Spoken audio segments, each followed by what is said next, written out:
comme pour tout ce qui concerne la psychanalyse, on ne peut pas dire oui ou non. C'est toujours, il faut différencier. En principe, la présence de l'analyste est absolument indispensable pour que l'analyse puisse avoir lieu. Et toutes les autres tentatives n'ont pas donné grand-chose. Parfois les gens disent « Oui, en fait, ce que je vous raconte, je le sais déjà. Et je pourrais tout aussi bien en parler à un ami, ou en parler à un magnétophone, ou bien à un mur. » Voilà. Alors, mais il s'avère que voilà, la présence réelle de l'analyste est indispensable. Ceci dit, les situations ne sont pas toujours aussi claires et qu'on ne peut pas toujours trancher de façon si nette. Et il faut dire aussi que depuis un certain temps, l'IPA a reconnu comme étant acceptable la procédure de faire des séances par Skype, par exemple. Alors, il y a déjà une différence, Skype ou téléphone, avec image ou sans image. Il y a déjà une différence, il y a une nuance. Je peux parler de ma propre pratique, où il est arrivé que, effectivement, j'ai fait un travail avec quelqu'un pendant longtemps, pendant des années, et que cette personne a déménagé dans une autre ville, voire dans un autre pays, même parfois dans un autre continent. Donc j'ai été confronté à tous ces cas de figure, et la personne a souhaité continuer. Et donc on a continué les séances, et ça a très bien marché. Ça ne marche pas bien dans tous les cas. Parfois, ce qu'on voit, c'est que c'est plutôt on maintient quelque chose qui a déjà été mis en place, et ce n'est pas la même intensité du travail. Et que parfois ça se perd comme ça, les séances deviennent plus rares et puis s'arrêtent. Et puis quand la personne revient de nouveau dans la région, on reprend de façon plus intensive. Donc je considère que ça peut être possible de temps à autre de poursuivre un travail qui est entamé, aussi pour des raisons tout à fait pratiques. La personne doit partir, on exige dans la mesure du possible de voir l'analysant quand même de temps à autre, et le mieux régulièrement, pour justement éviter que ça devienne une analyse virtuelle. Il est vrai que la vie moderne et la technique moderne permet ce genre de travail, ce genre de science, et je sais que c'est beaucoup pratiqué. Mais ce n'est pas forcément la meilleure solution. Et donc ça va un peu dans le sens d'une virtualisation des rapports humains, des échanges. Il y a des gens qui ont des rapports entre guillemets sexuels de façon virtuelle, et uniquement de façon virtuelle, et parce que ça leur paraît beaucoup moins dangereux que de rencontrer la personne in vivo. Donc c'est presque comme des rapports in vitro. Et donc je pense que pour l'analyste, ça devrait rester l'exception, ça devrait rester une limite jusqu'où ça peut se réaliser, ça peut se faire, mais qu'en aucun cas ça ne devrait être la règle. Parce qu'il ne faut pas oublier que dans l'analyse, c'est la présence des corps qui est aussi importante. On en parle peu, mais on en parle quand même. C'est aussi la voix. On peut dire que la voix, elle se transmet aussi par téléphone, et donc aussi par Skype, mais c'est quand même la présence réelle qui devrait être la base. Alors, on peut imaginer des cas alors, encore un peu plus extrêmes, et je sais aussi qu'ils existent. Et j'ai moi-même été une fois amené à commencer un travail avec une personne qui était habitée à l'autre bout du monde, et donc que j'ai vu une première fois. Et puis on a commencé des séances régulières, mais est-ce que c'était parce que c'était ce cas-là, mais on n'a jamais atteint l'intensité d'une analyse avec une élaboration de l'inconscient, etc. Je crois que là, il y a quand même d'autres facteurs qui interviennent. Et le transfert, on le sait, fait intervenir souvent des tout petits détails dans le réel. Dans le réel de la présence, de l'analyse de l'autre, et donc qui disparaissent forcément avec le Skype ou le téléphone. On pourrait dire que oui, il y a peut-être d'autres façons de faire intervenir le réel, mais je crois que la virtualisation est poussée trop loin, et que c'est une tendance dans laquelle notre vie actuelle évolue,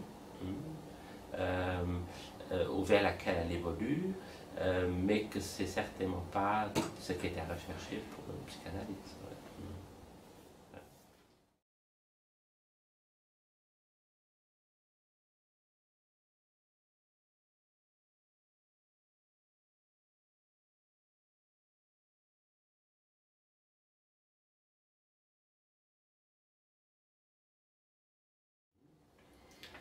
Oui, ça indique la façon dont l'autre intervient dans tous les mouvements, dans toutes les émotions, dans tout ce qui peut affecter l'être humain.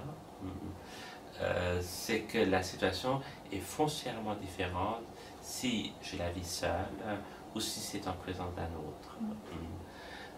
C'est que l'autre introduit justement une dimension supplémentaire qui inscrit ce qui m'arrive dans une adresse et lui donne un sens.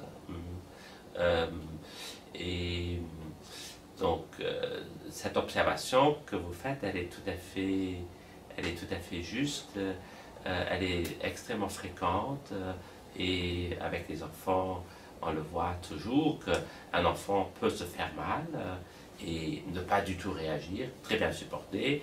Avec la présence, l'apparition d'un tiers, il donne une autre expression à ce qui lui est arrivé. Alors bien sûr, on peut le voir sur un plan négatif et dire voilà pourquoi l'enfant a besoin il exagère, c'est pas authentique, etc. Mais on peut aussi le voir autrement et, dire que c'est justement la présence d'un tiers qui permet de donner une expression, qui permet de manifester quelque chose, de l'exprimer avec des mots, dans le meilleur des cas, qui contribue à transformer une situation. Donc un simple, on pourrait dire, c'est un simple trauma, ou disons une situation, elle ne devient traumatique que par le fait qu'il y ait un tiers à qui on peut en parler. Parce qu'autrement, on subit, mais on a besoin de ce tiers pour le dire. Et même avant de le dire, de le manifester, qui est bien sûr déjà pris dans une adresse et aussi déjà dans une parole, même si elle n'est pas articulée. Et donc, l'exprimer, le manifester, et tant mieux, d'autant plus si on peut en parler, transforme la situation. Donc c'est presque comme si un réel est transformé, ou pour le dire dans une expression lacanienne, est élevé à la dignité d'une valeur traumatique.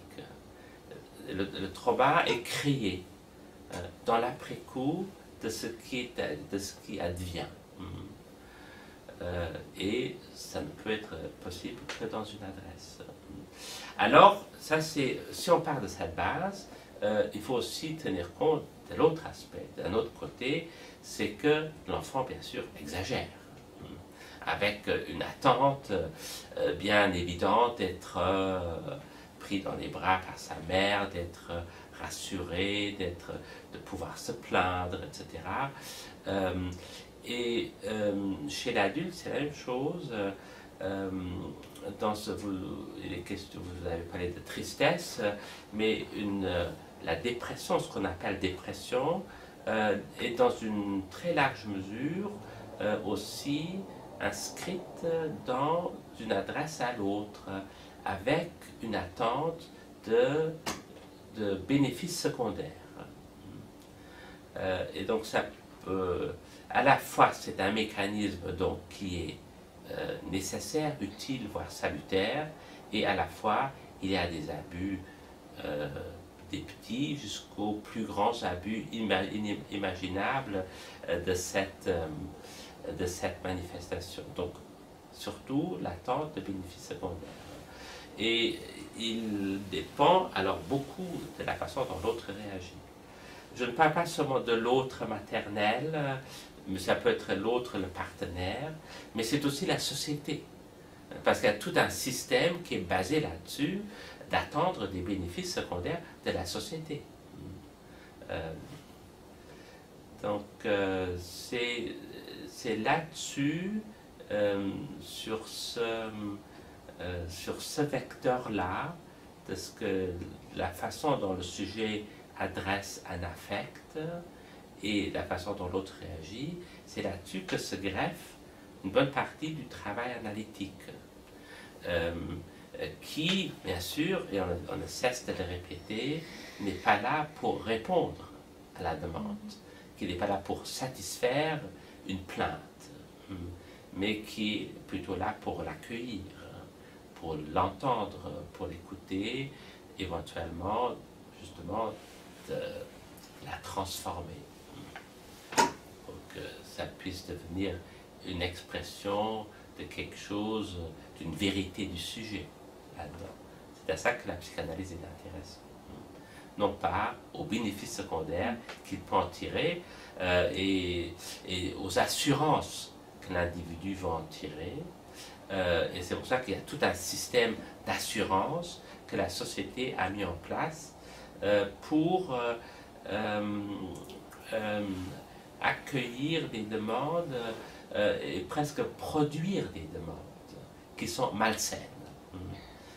Tout comme une mère peut produire une demande malsaine de la part d'un enfant, ou on parle de la mère, bien sûr, les pères ne sont pas à l'écart, ils peuvent aussi tout à fait exagérer dans ce sens. Au même titre, une société, avec les systèmes de protection sociale mis en place, peut contribuer à pervertir le rapport à la demande et qui bloque pour certains définitivement tout accès à leur propre désir. Un désir qui est toujours un rapport à la perte. Ici, c'est le but que rien ne doit être perdu.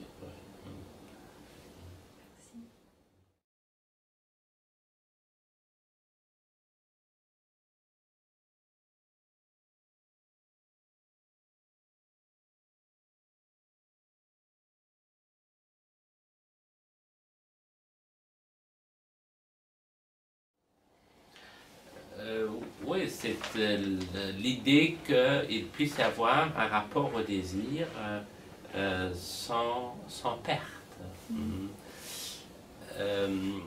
Le désir est basé sur un interdit qui est posé au départ, un désir de l'objet primordial.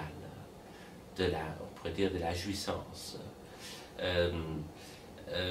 Ou pour le dire dans des termes freudiens, psychanalytiques, c'est l'interdit qui est posé sur la mère, sur le corps de la mère. Si cet interdit fonctionne, le désir trouve une assise à partir d'un objet qui est biffé, qui est raturé. Cet interdit du corps de la mère, ça c'est intéressant de le remarquer cliniquement, vaut pour les garçons comme pour les filles. Parce qu'il y a aussi des filles pour lesquelles le corps de la mère n'est pas interdit. Et donc elles sont, pour elles, ça devient après extrêmement difficile de quitter cet environnement maternel qui est incestueux ou incestuel d'une autre manière que pour le garçon, qui n'entraîne pas forcément la folie, la psychose, mais qui entraîne une aliénation qui peut être égale à celle de la psychose. Donc c'est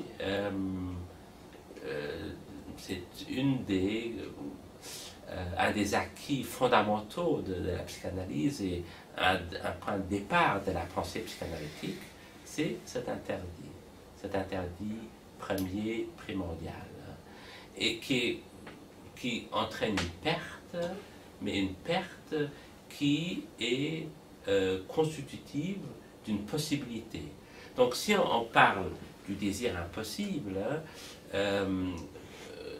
dans l'hystérique se fait d'une certaine façon le porte-parole, très bruyant le cas échéant, c'est un impossible qui est bien réel, mais qui d'un autre côté est aussi la condition même que les désirs puissent fonctionner. Donc si c'est à ce niveau-là qu'on introduit la loi, c'est par rapport à cet interdit primordial, on peut effectivement trouver un accord entre le désir et la loi, mais une loi quand même qui implique toujours aussi un impossible, et donc une limite. Mais c'est une limite auquel se heurte le sujet qui s'expose à son désir, qui peut faire mal, mais qui est, d'un autre côté, la condition d'une possibilité, d'un rapport au désir et d'un rapport à l'objet, en tant qu'il ne disposera jamais complètement d'un objet. Donc c'est un rapport au désir qui introduit une coupure dans une jouissance qui se voudrait absolue.